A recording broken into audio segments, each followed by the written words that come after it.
Hello and welcome to Sex Talk with the Siegel Brothers. I'm Ricky Siegel, a certified sex therapist and supervisor. And I'm Larry Siegel, a clinical sexologist and certified sexuality educator.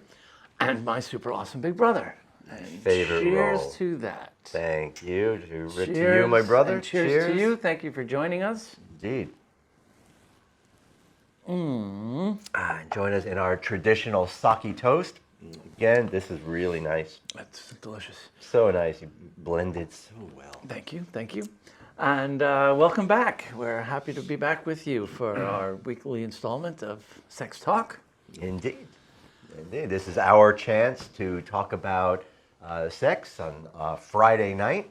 But as you are wont to say, I do like to say, every day is Sex Talk Day, right? Because there should always be conversations. There should be conversations, especially in relationships, in families, and ideally in communities, in schools, in houses of worship, right? Sexuality is a core aspect of what and who we are as human beings.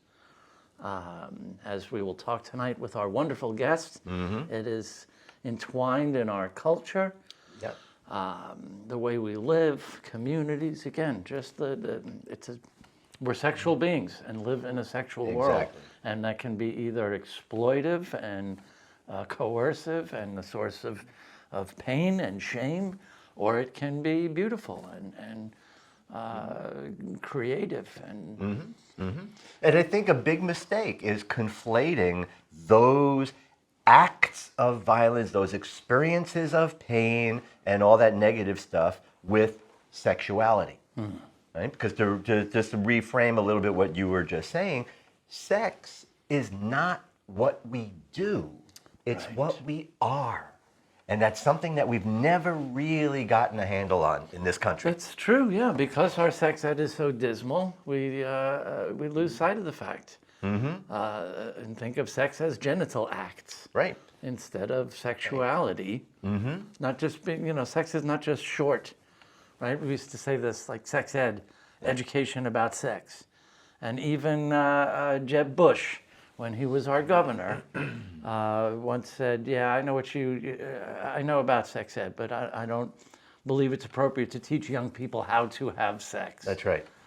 That's right. Yeah, Jeb. Right. That's what sex ed is, teaching people how to have sex. Right. Like, and again, we just don't understand it. People who miss the class don't know how to. Right. Right. No, they don't know how to safely and intimately and connectedly and embodied, right? And all of these great ways of thinking about it. One of the themes that I'm sure will emerge in our conversation with one of our favorite returning guests, Dr. Karen Carpenter from Jamaica, not just a brilliant researcher and sexologist and sex therapist and psychologist, but kind of a cultural anthropologist, our own Caribbean Henry Havelock Ellis. Yeah. Although she also studied in Britain. Yes. Right? This idea of intersectionality. So the overlaps, when we look at all of the many margins, right? Like we've talked on the show, not just about racial inequality and sexually marginalized groups and institutionally condoned prejudice and even violence. So when you look at like Black or women of color who are trans or gay, the intersections, the levels just add up. Right. Right.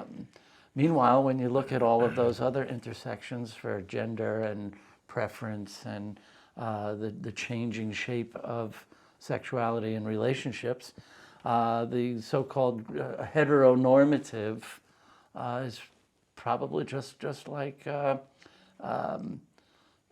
dominant white culture in this country is not going to be the majority for much longer. Well, that's one of the reasons why a lot of the things that are going on today are going on today. Because they're afraid fear, of that. Right? Exactly. Yes, Exactly. Losing that privileged position of power. Right. And add to all of that, again, the way we define sex in particular in this country, our puritanical roots. Our sexual script, our cultural sexual script was written basically in the 1600s. And it's still a legacy that we're living today. Right? So, to break out of that, and again, looking at sex in particular and sexual behavior and sexual feelings and urges and desires and all of that stuff, rather than look at it as biology or humanity, we choose to look at it through this lens of some ridiculous, arbitrary morality. And it has done nothing but get us into trouble.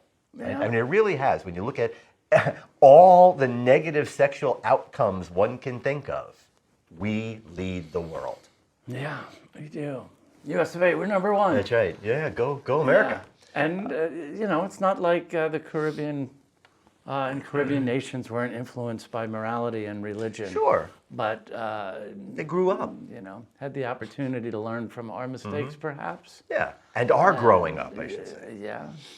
Yeah. So let's go to our guest. Okay, but before we do, just want to let you know to go ahead and please hit that like button, subscribe as well. We're having some issues with the YouTube algorithms, I guess. So, the more likes, the more views, the more shares we can get, the more visible we can comment remain. and ask questions and let us know if exactly. there's anything you'd like us to talk about in the coming weeks. Yes, indeed. So, without any further ado, I'll give you our interview with Dr. Karen Carpenter. And we are back, and so thrilled to be back with our dear old friend, Dr. Karen Carpenter from Kingston, Jamaica. Welcome back. Yes. Thank you. It's always wonderful to see both of you, and to see you together is wonderfuler. Thank you. It is, again, it's a gift for us. It really is. Yes, we've missed you. It's been too long. How Yes. is our favorite Caribbean island? Well, Jamaica, of course. How is it down there? Oh, it's good. I mean, good, and some things not so great because we're all in the COVID state. But I'm particularly proud today as we see the COP26 conference, climate change conference, coming to an end, that Jamaica is well represented. Our Prime Minister is there, our Minister of Finance is there, our Minister of Foreign Affairs is there, and there's an entire delegation that has gone. Our Minister of the Environment is there. Wow. We actually have a Minister of the Environment, yes. Wow. And so I'm very happy to see that they've taken a very active role, and that the Caribbean is well represented at a conference. That is so excellent. And again, I mean, the changes and just see that kind of growth. Yes, is absolutely. really wonderful, especially when we look at the direction other places are moving in, particularly us as a country.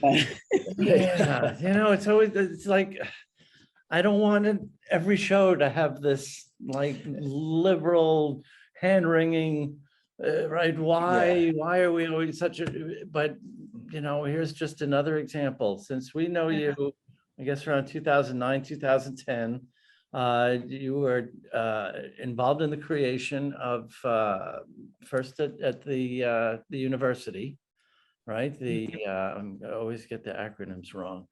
The Caribbean Sexuality Research Group. Well, but which came first? The Institute for Gender and Development Institute for Studies? Gender has been around for 27 years now. It has taken various formations, but it first became the Institute for Gender in 2009, I believe it was. Right. But it had been the Women's Center before, because gender has evolved as well, like all things that are growing and moving, Right. they evolve. So first it was just about women, and now it's about gender, and it Women was about and roles. development. Right. It was quite important how we interact with national policy and international policy around making the lives of women and girls and those who are vulnerable much better. And that includes poor men. The vulnerable include poor men. So gender now is all those 54 labels that we know are attached to gendering as opposed to biological sex.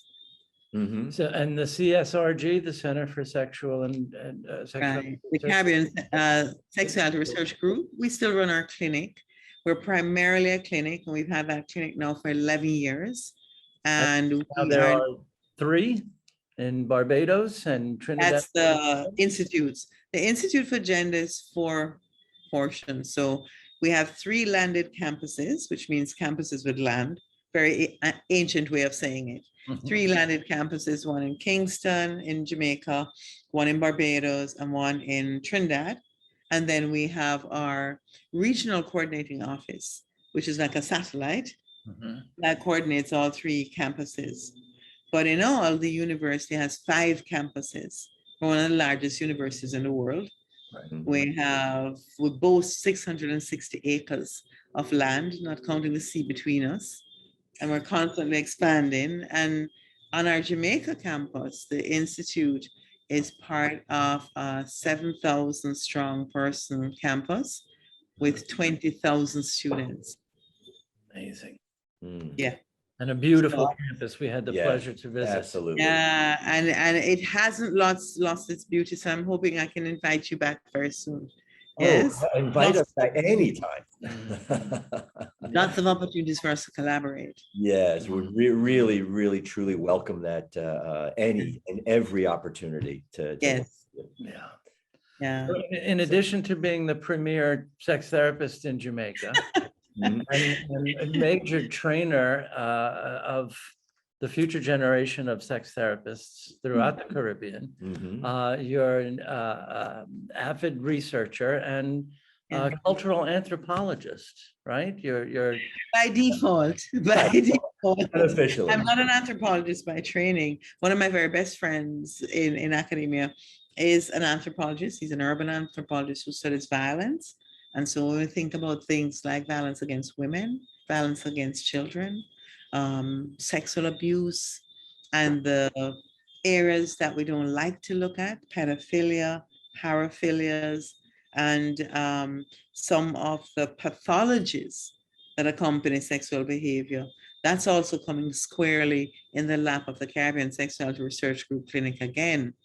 So not only is a gender piece there from a policy and theoretical point of view, but the clinic is there because we see a lot of the survivors, children and adults, and we also see now perpetrators, which is a new category for me. And increasingly we're called upon to either comment or serve on panels that have to do with remediation, which isn't always possible, or nor do I always recommend it, and also rehabilitation, which we need more of. So you can see why I need you. Yes? Indeed, indeed. I need your experience. Yeah, do you find that if you're basically asked to work with, talk to, especially in the context of rehabilitation, a perpetrator of sexual violence? Yes, do you find I'm it difficult personally to work with those individuals? You know, there was a time when I was training at FSTTI, I had vowed that I would never work with perpetrators. I would never work with pedophiles. I'd never work. And the more I worked with people who were survivors, the more I realized that we can't address it except at the root. So someone has to be willing to work in a humane way with a perpetrator and get some restorative justice for the survivors, truth and reconciliation for the survivors. So there are a number of truths. There's a truth about the victimization, and then there's a truth about what may well be a mental health problem for the perpetrator. I think most perpetrators have a mental health problem. There's a developmental delay, there is a cross-wiring, and they may even have been molested themselves as children and see this as perfectly normal. And ironically, you'd be surprised, perpetrators also walk into the clinics. Yeah. Perpetrators walk off the street into the clinic. Right. But it's just another area where in this country, we just, there's absolutely no sympathy. No, exactly. I was It's just just thinking that. about containment. The only protection is, the public. And we just as soon cut their balls off and lock them up or toss them Well, somewhere. I tell you, I don't think there's sympathy for perpetrators in Jamaica. I really don't think that there's sympathy. But what I think is happening is that we have a recognition, perhaps because we're an island, we're surrounded by sea, and we're off by ourselves, you know, like a little self-contained prison, that we know we have to treat them. Right, Mhm. right. See, I don't think it's out of pathos. I think we recognize it as a threat. right. And I think Therefore, that's important because and I don't know that I would call it sympathy, but it's an understanding. Yeah. And an understanding that Yeah. people here, I think, refuse. And you're making a good point. They just will not. They're totally unwilling to try to understand, to try to see what's behind it. I don't care why he did it. He did it. He's a bad man. Kill him, hurt him, get him away. That's the we rhetoric. have to change that framing. And so some of us are publicly speaking out about the framing. I had an interesting experience. Well, I have interesting experiences every day, but I had an interesting experience today. I was driving up into the Blue Mountains, and I think you might remember the Blue Mountains frame the campus at the university. Yes. So I was driving up into the Blue Mountains with a girlfriend of mine to go on a writing retreat. And as we were passing one of the police stations, there was a police officer standing in the road and a couple of others standing around. And my girlfriend lives on that mountain. So as she passed through, and she's quite well known, he stopped, he saw it was her, he flagged her on. And I was coming up and I was about to cross the barrier. And he started flagging me down like this. I thought, oh my goodness, what have I done now? He thinks I'm trying to get away from him. So I wind my window down and I say, good morning, officer. How can I help? He said, you are Dr. Carpenter. I said, I saw you on television last week. I saw what you said. Thank you, thank you, thank you. And then called his friends over. My mask so that I don't get infected. And he said, no, miss, take off your mask, take off your mask. Make him see who I'm talking to. See, a Dr. Carpenter. That's awesome. And what had happened, and I really thank them for the work that they're doing. What had happened was a week and a half ago, a 9-year-old girl was abducted in a parish called St. Thomas. Mhm. And the parishioners joined with the police and the army and went into the bushes of St. Thomas, and they had trackers who were tracking the wet footprints and tracking the leaves. It just as you were seeing a movie. It was like watching a movie. And these local farmers tracked the little girl and found her unharmed, returned her to her family. And by the time they could do that, the same man abducted a 13-year-old from her house, same area, ran off into the bushes again. Now, when you see that happening twice, you know there's a mental health problem, right? Within 3 days. And so they started again this manhunt, and the manhunt is still on. We don't know what state he may be in at this point. But I was asked to comment on it, and I said, you know, I really want to congratulate the police, the Jamaica Constabulary Force, and the Jamaica Defense Force, the Army, both of whom I work with from time to time, because the cooperation that they managed to get from the citizens peacefully, and the understanding, that word you use, Larry, the understanding that they managed to get these farmers to have about apprehending the man alive was remarkable. And it was all on video. Wow. Everybody in the community was videotaping the police and the army, working with the farmers, crossing through the rivers, going up into bushes that you and I would never see. And they did an amazing job and returned both girls unharmed and alive. Nice. And they're still on the trail of this fellow. So right now across the island, farmers are sending the word, and there are ways of calling that the Maroons use. You call and you stop. You call and you stop. You wait on the echo. And so they're echoing across the hills. And they're going to find this fellow, and they're going to bring him in alive. And that I'm very grateful for.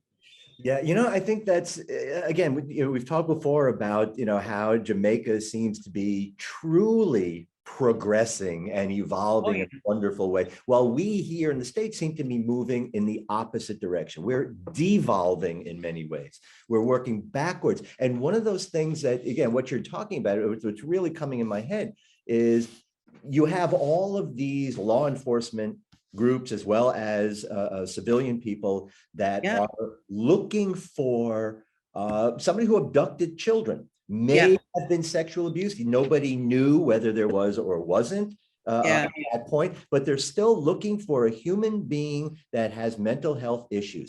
The only time we would have that framing here is if Yeah. somebody shot somebody. We only will put that mental health piece Yeah. out if it involves It's a guns, shooting. because it Well, can't what be was a gun. interesting too, Larry and Ricky, is that the television coverage was quite responsible. And they also showed the mother of the man who abducted the. Mhm. And as you say, until they were found, we had no idea whether or not they'd been sexually abused. Right. They were thankfully safe. Mhm. But the word was out from the police, from the army, do not do anything to harm him. Right. And then the news media had his mother interviewed, and she was crying and wailing and begging for them to apprehend him without killing him. Mhm. Let him face the law. Let him face the law. Right. So it was quite interesting. But what to comment on I mean, an outsider's comment on what I see happening in the United States is that the United States was really in La La Land, not in a film, but in La La Land. Mhm. And there was a notion that everything was okay. The challenges were always there, and there were always a disenfranchised group who really felt cut off. And perhaps what we've been able to do by leapfrogging is to incorporate our cultural aspects, big C, our anthropological cultural aspects into a modern police force and a modern army, because that we do have. Mhm. But here we have the people using the maroon call to get at other farmers along the way, and you hear them Mhm. echoing that call along a trail across an entire parish. That is amazing. Absolutely. Every farmer coming out and echoing the call. Yeah, and I think my what was behind my using that comparison, we would only really apply the mental health issue if it was Yes. a gun Yes. issue. Is Yes. because when it comes to sexuality, particularly child sex, Yeah. if this was a pedophile, if that manhunt was happening here in the United States, there would Yeah. have been fully armed. I'm sure they were looking to shoot to kill, and if they would have caught him, apprehended him Yeah. to bring him in, he would have been beaten severely. Okay, so what I think might happen in this instance is that they're gonna have to separate him from other prisoners. Right, because that dude probably Because gonna. even if the police and the army find him, and if the army is involved, they will find him. They will find him, trust me. Even if they find him, they're gonna have to be careful if they want to keep him alive, because the prisoners will not allow him to stay alive. So there is that mentality. In the same breath, another man who had broken into country shops, when we say country, we mean rural areas, was chopped and killed because theft of poor people is a crime. Forget that theft is a crime, but you don't steal from the poor. Right. Right. So, I mean, that's still barbaric. So I'm not saying it's all roses here. I mean, yeah, they shot the Bond film here, but it's not all roses. I had to get that in. But when it comes to even with adults, when it comes to sex and sexuality, when it comes down to a lot of legal issues, if it's about sex, it seems to be a completely different set of standards. Well, in my experience, and I mean, clearly my experience is not broad, it's not meant to be a global comment. In my experience of sexual attitudes in the United States, I find them quite puritanical. I find them quite restricted. And I find sexual attitudes in Jamaica quite childish. So it's not that they're less puritanical, but they're like young adolescents. They're like preteens. Yeah. Oh, sex. So there's still some education that we have to do to normalize sexual activity. Jamaicans, in a survey that was done recently, says Jamaicans see sex as normal. but it's also normal not to talk about it. Right. So having sex is normal. Talking about it is not. So talking about it with young people has improved or not much? Oh, tremendous. And how are you going to keep it from them? They Yeah, have the internet. That's right. sure. And they're the COVID generation, our first worldwide, our first year of students who've never seen a lecture face to face. Yes. And we're Yeah. heading into the second year of that. And now we're phasing in face to face for 30% of students can come in face to face. You must be vaccinated, you must show your vaccination card, and the sanitization is scrupulous in all the spaces that we use. And what is it looking like in Jamaica with things like LGBT plus rights? Okay, so one of the things since you guys last visited, which was too long ago, is that there are more groups that serve the LGBTAI plus community, LGBT plus community. They are more formalized, and we've received considerable aid because in the last wave of funding moved away from HIV towards transgender. Yes. So funding internationally moved towards transgender persons. So I know there's a transgender clinic in Jamaica now. There was an attempt to set up an anal health clinic. Yeah. Wow. And we have active, if you go on to Insta, and if you even look at my page, you will see that I follow all the LGBT groups and transgender groups and Trans Health Jamaica. I served on that steering committee, is now a part of the collaboration with the Gender Studies unit. So, and we have trans students. Excellent. So yeah, we have a trans community on campus. Wow. Student community. But we have trans students within the Gender Studies unit, and they take courses across the campus, of course. Wow. And societally, living as a gay person or a trans person. I think we're moving towards a more plural society, in that people are beginning to understand that just because you object to something doesn't mean you have to eradicate it. That just because you object to it doesn't mean that you even have the right to think that it shouldn't exist. So that's a consciousness. And one of the things that in the last election period, maybe a year and a half ago, 2 years ago, that the Prime Minister iterated, and I think Jamaicans didn't quite hear in their consciousness what he meant, is he said that the law that prevents discrimination against a person because of their personal characteristics is going through Parliament. Now, I don't know that they understand that means all personal characteristics, because when he brought it up, he was speaking in the context of one member of a party, we had the JLP and the PNP, like the Republicans and the Liberals and the Democrats, and we had one member of a party create harm against another member of a party in the campaign, and he immediately came out and condemned it. And his statement was, we cannot continue to discriminate against people because of personal characteristics, and that the bill is going through Parliament. Once that's finalized, it means whatever their personal characteristics. Wow. And here we're doubling and tripling down on repression, suppression, oppression of sexual minorities. Yeah.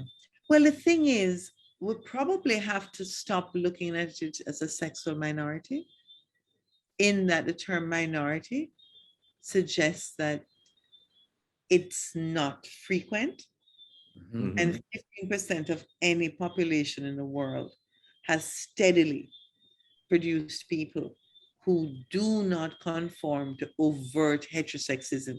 And I say overt because many people who proclaim Christianity are not Christians, and many people who proclaim heterosexuality are not heterosexual. In fact, I dare anybody to define that term.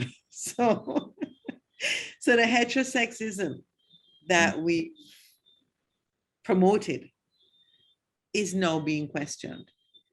In fact, I was just a part of a study led by Keanu West in Britain, at Goldsmith College, and he did some work in Jamaica, did some pan-cultural studies around the world, and he is looking at fragile heterosexuality.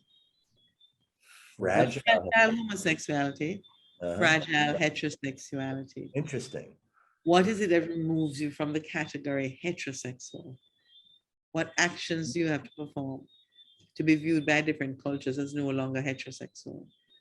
How fragile is that line between hetero and homo? Mhm. I Right. think we just have to drop them and just call ourselves sexual. Yeah, I mean, it's I've long time remember you using the word. I was disappointed that I found it in the Urban Dictionary, but when I was writing and doing that stuff on heteroflexibility, Heterofluidity. flexible men, Yeah, Yeah. I think so. But you I, know, I, don't, I don't even know why we need the hetero. yeah, You know, yeah. I mean, it's just it was but just a reference. those rigid fear-based standards, right? It's Yeah. kind of like, the racial thing, especially here. Yeah. Somebody could be 10% black and 90% white, but they'd be considered black in most places Yeah. here in the United States. Mhm. So if a heterosexual guy has a couple of gay experiences, a lot of people. And that's the gay. question that Jan is asking. And he's, of course, Jamaican living in Britain. So he's asking that question. And the information from Jamaica was confounding, but let's see what he publishes. That whole racial issue again is another issue that has been, how would we call it now?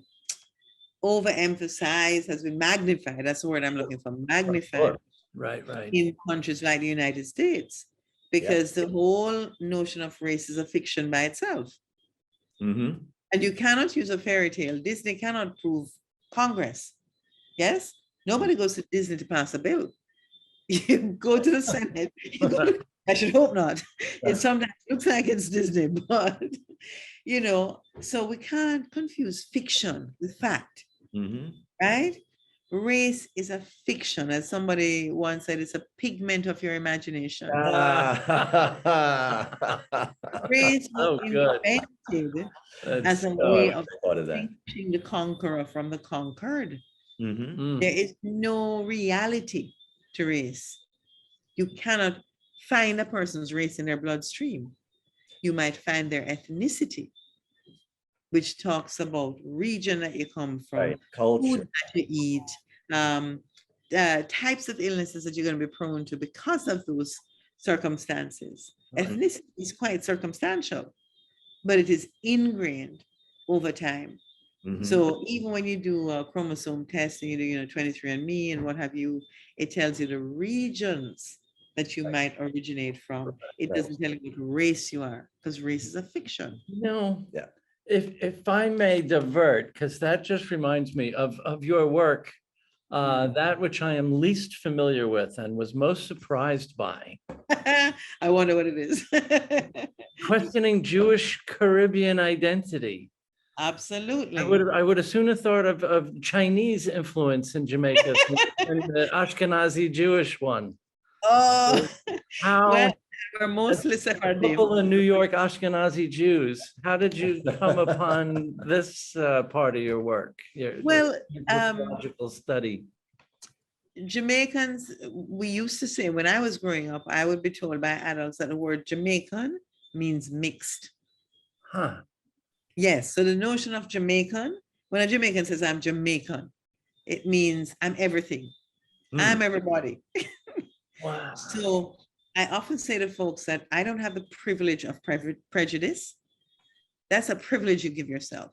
And privilege doesn't see itself. Yeah. So I don't have the privilege of prejudice, because when my family gets together, it looks like the mafia. There's all of the United Nations. Yes, there's every mixture, every blend, every declension. We cannot be prejudiced against anybody because we literally embody all racial groups. So growing up, I went to Catholic school, but I was very much aware of my Jewish heritage because my father is Jewish and my grandmother is Jewish. And my great-grandfather is Jewish. In fact, he contributed to the synagogue that we now have. So I would go to synagogue and I would go to classes in a Catholic school. I would go to church in a Catholic church, and I was even a reader at church, and I would go to synagogue. So we always had that mix. And then I left Jamaica quite young. I was perhaps 19, going off college age, went to the UK. And so there was a break in that history until I returned many years later. And because our synagogue is one that celebrates both sides, the Ashkenazi and the Sephardim, yes, and we have services that can be either, and we invite cantors from all over the world to come and sing with us, and the beautiful Sephardic singing, which is much more prolonged vowels and much more dramatic and theatrical and wonderful. So when you see what that kind of blending does, you begin to be a little bit more curious about the genealogy. And a large portion of the genealogy of Jamaica, certainly the Jewish genealogy, is held here by a very good friend of mine, Ainsley Henriquez, who I adore, and he loved that I said that I adored him here. He's a proper historian in practice, and he is responsible for our Jewish museum at the synagogue. So there you have the pictures of all the forefathers. Foremothers are not there yet. They're not liberated, but forefathers. And my great-grandfather's pictures on that wall, along with the other presidents of the synagogue. So I was very curious about other people's experience of Judaism. Was it that mixed culture that I experienced? How did they identify? How did they come to identify? Was it just because they had a surname, like ours is Da Costa? So we're Portuguese Jews. And was that the way that they identified? How much of the culture did they actually know and use? And that starts with food and practice and keeping Shabbat and, that celebrating the high holy days. And it's not about attendance. It's about lifestyle. So I decided I would interview some of my friends from the synagogue who had rich histories of how they came to be in Jamaica and Jewish, and what did that mean for them, and question the whole notion of Hasidic Judaism, and not acidic, but Hasidic. Right. That's a Woody Allen joke. I mean, yes, we've known a lot of acidic Jews. Yes, but I imagine I'm just guessing, but tell me if I'm right in imagining that they're more assimilated than the insular Hasidic communities you tend to see in other parts of the world, in Europe, in the United States. Well, we don't have, I can't say indigenous, we don't naturally have Hasidic Jews. They came to Jamaica and they're in Montego Bay, and they have in fact, a restaurant.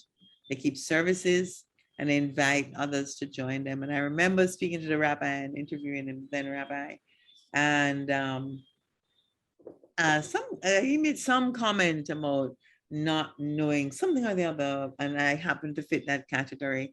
And I said, let me introduce myself, because of course they have such rigid notions about what is and what isn't, and we have very flexible notions. So it's very different, very, very different thing. But it's rich. It's good, and they do the cruise ships when they come in. They do services on the cruise ships, and they have a huge uptake, which means that lots of Jews are traveling to Jamaica on these cruise ships. And I am so thrilled that they're welcomed by a Shabbat service. And I can experience that in a Caribbean context. Yeah, I think that's really cool. Now, I have to ask you with that, because I know in different places it is, but there is a core in teaching and principles and beliefs in Judaism that does deal with sex and sexuality. Oh, absolutely. How, I mean, or being Jewish in Jamaica, is that informed by, the sexuality and the Judaism in Jamaica, do they inform each other? They intersect? Well, it's interesting because I think, although I've written a couple of pieces with our past rabbi who was Reform, yes, Dana Cohen, yeah. Could you get any more Jewish? Yeah. So Dana and I have written a couple of pieces, and our pieces have been on sexuality. And part of what we were looking at is the Jamaican retention from African culture, for instance, of having baby mothers, and the Jewish practice of concubinage, or looking at the mistress, the informal mistress, and even rabbis who would leave Israel and be sent to another part of the land that they're on, so as to commune with other women.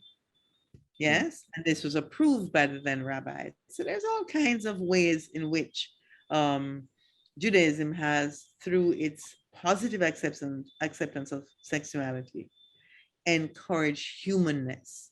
I mean, yes, there is a preference for sex within marriage, and what we see on television is always extreme, the orthodoxy. But a great number of Jews do not practice any of those things that the orthodoxy teaches. And I think most Jews are culturally Jewish and philosophically Jewish. And when people say to me, "Are you Jewish?" I'd say, "Not so you would notice." Right? Philosophical Jew. I love Let me Jewish. ask you this. Is there any overlap or intersection between those kind of Euro originated Ashkenazi and even the Mediterranean and North African Sephardic Jews and the connection with the Rastafarians in Ethiopia? There and you go. the There you lost go. tribe, right? The Hebrews. Yeah. Interesting connection you've made there, because even in this book, I've looked at Rastafari, and there is at the start of that portion a picture of Haile Selassie and what Selassie means. Because I remember when I was in London, a student coming to me and saying she met this woman from Jamaica on the tube. The tube is a train, the metro. And the woman said she was a Jew, but her hair was like all matted and stuff. And I'm saying, what did she say to you? She says, oh, she says that she's a real Jew, the first Jew. So I said, okay, she's Rastafari. And the Rastafari see themselves as the 12 tribes. And they see Selassie as a descendant of David, which he is, as their incarnation, right, of the Messiah. That's their messianic incarnation. But they have a strong affinity for Judaism. They have a great respect for Judaism, and they have a great respect for all the religions of the book. And as Torah people, they respect that enormously.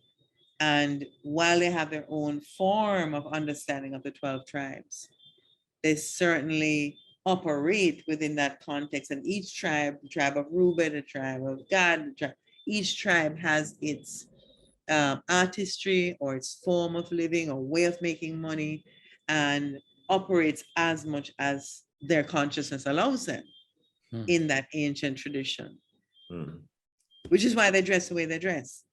It really is a Judaic pretension. Yes, so they wear robes and they wear loose clothing and they observe Shabbat, although they don't call it Shabbat, you know, and they have food laws, although they don't have 2 kitchens, and they don't know about the milk and the meat. Right. Salmonella warning, that was because we understood that you could die. Right. Yeah. Raw chicken and milk together, you could die.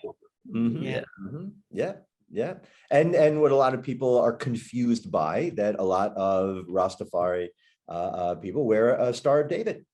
Oh, absolutely. All my Rastafari friends have Stars of David. And all of them have the Star of David emblazoned somewhere near their names, or if they put out an album, definitely, absolutely. While I wear a shield, they wear the star, the proper star. And they'll have a Lion of Judah with it and that sort of thing. Right. Yeah. So, yeah, I mean, I think, it's good. Most people don't quite understand how rich Jamaican culture is. Oh, yes. It's even kind of, and I'll probably misusing this term, but it's almost like, we know the languages, but it's almost like a cultural patois as well. Yes. So much of. Oh, absolutely. It's a mestizo blend of everything you can find. And I think few other islands have the mixture that Jamaica has, or can trace the history of that mixture. So for instance, in that same book about questioning Jewish Caribbean identity, I'm tracing the history of how Jews came to be in Jamaica at all. And you'd be surprised to know that New Amsterdam was formed by Jews who left from Recife in Brazil, stopped in Jamaica, were housed in Jamaica on their journey because they had to come into port. And after they were in Jamaica, they then went 30 Jews to New Amsterdam, which is now New York. Yeah. Wow. Yes, that's how New York was formed. 30 families. And we held them here at Gibraltar Camp, which is part of the university. So there's a rich history of how the islands come to be part of that intersection between the traveler. And I speak of in that book how Jewish identity and culture makes you an interloper. No one lives at the intersection like a Jew. Every intersection, I think they post a Jew. The world doesn't function. Wow. That's so true. And The invention of banknotes instead of bullion was a Jewish invention. The engineering behind the sugar mills, while Jews had very few slaves and they were really house slaves, so we're not part of slavery in that way. But the engineering for the sugar mills was Jewish. But then they lent you the money to put up the sugar mill. And Jamaica had over 1,700 sugar mills. So they lent And then hence the reputations that came along with that. Yeah. Oh yes, we know. But I mean, it's a caricature of Yeah. what the Right. Yeah. Right. So Huh? I think I mean I can know. just sit here all night and talk Yeah. to you, but we have to bring this to a close for tonight. And you've had a long day as well. Yes, yes.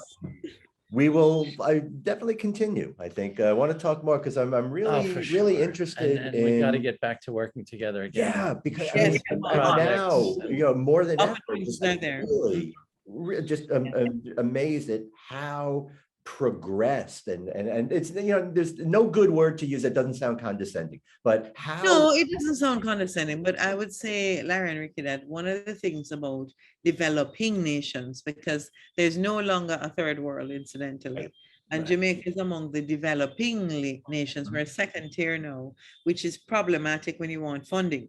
Yeah. Once you've developed a certain point, you no longer get the swathes of funding that you used to get. So one of the things that I would say is that small nations, developing nations, have the capacity to leapfrog. We can do that jump in space that larger nations can't do because all of their infrastructure and their political machinery has to move forward at the same time. Right. We don't have the machinery in place. So instead of changing machinery that's old, we invent new machinery that's in time, in pace. It's like Star Wars when you do that space jump, Yeah. right? Yeah. So we just leap forward and like a time capsule, we're there right where everybody else is because we didn't have that infrastructure to change. Right. Well, I would trade some of our infrastructure for some of your attitudes. Oh, yeah. There's a lot of work to be done. There's still a lot of work to be done. Absolutely. But certainly, I like to celebrate the wins, And it's rally road. America's had its ascendancy. Britain used to be great. Don't forget that. If you look at the size of England, and you recognize that it's wealthily outside its shores. In countries such as India, vast countries, where they speak over 80 languages. Yes? And they manage on the high seas to commandeer the wealth of a commonwealth of nations that was larger than themselves. That was the great in Great Britain. And America has had its similar cultural ascendancy and financial ascendancy. And it's rally route. We rally and build, and then we route to tear it down to build something, build back better. I have a lot of hope for America. But we leave behind Kentucky Fried Chicken and Pizza Hut. Yeah, well, we have to let them know we've been there. Oh, we love you so much. Oh, so And truly. Great seeing you guys. Great come meeting back Cam. and couple months, will you? Mhm. Absolutely, absolutely. And we'll have to have you here, right? Yes. Yes. Say the word. We'll put some good things A together. blessing. Thank you Thank you so so much. Take care. Okay, one more toast. Cheers. Thank you, Cheers. Dr. Karen. Thank you so You much. are incredible. I can't wait to go back to Jamaica. Yeah. Really can. It has really been too long, way too long. Going, been, fairly often, and Decade. yeah, it really has. So Yeah. hopefully this COVID stuff will lift, and we can get and go back and start doing some more work with Karen in Jamaica. And kind of, you never really work hard in Jamaica. Yeah. Right? When you're going there, when you live there, you do.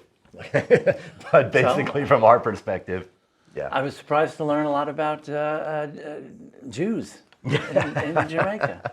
Yeah, it kind of went into She never that took us. direction. She never took us to the kosher restaurant. No, she did not.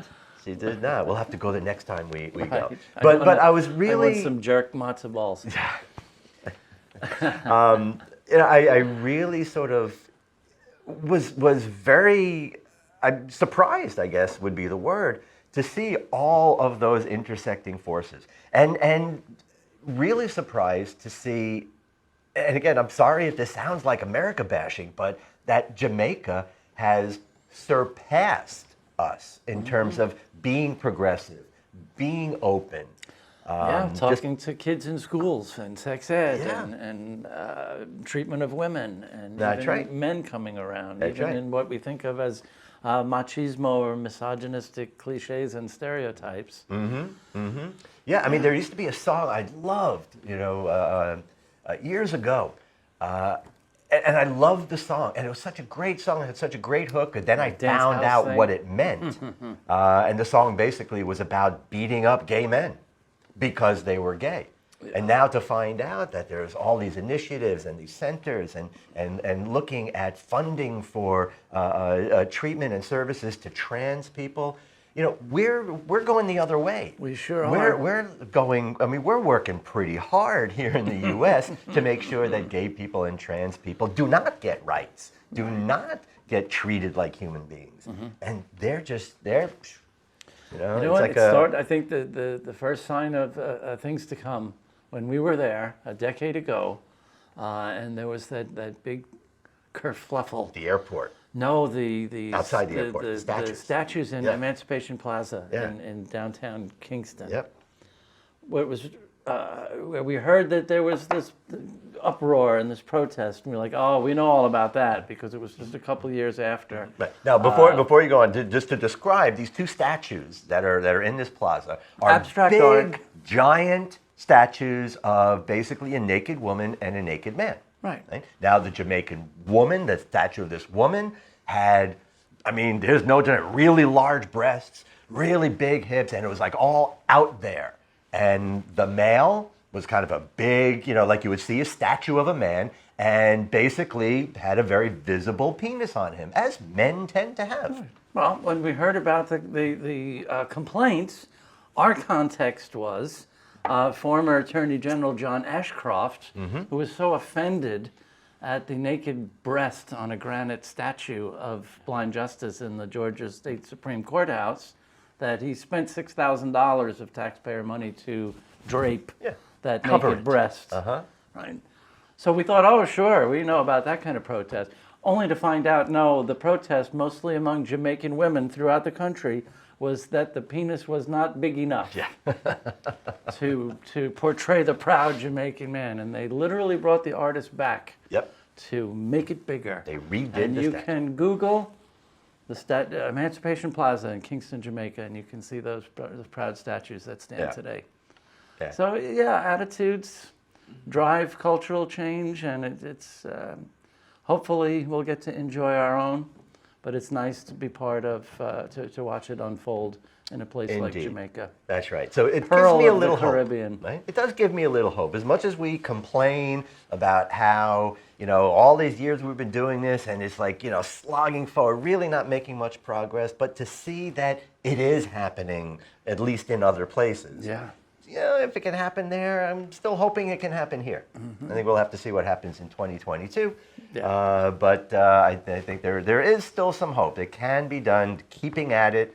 Again, hopefully we get new generations of people coming behind, picking up this work, and maybe when we're ready to retire, we'll be able to look back and go, it was all worthwhile. That would be nice. So That would. on that note, Let's right. wrap it up for this week's Sex Talk with the Siegel Brothers. indeed, thank you again.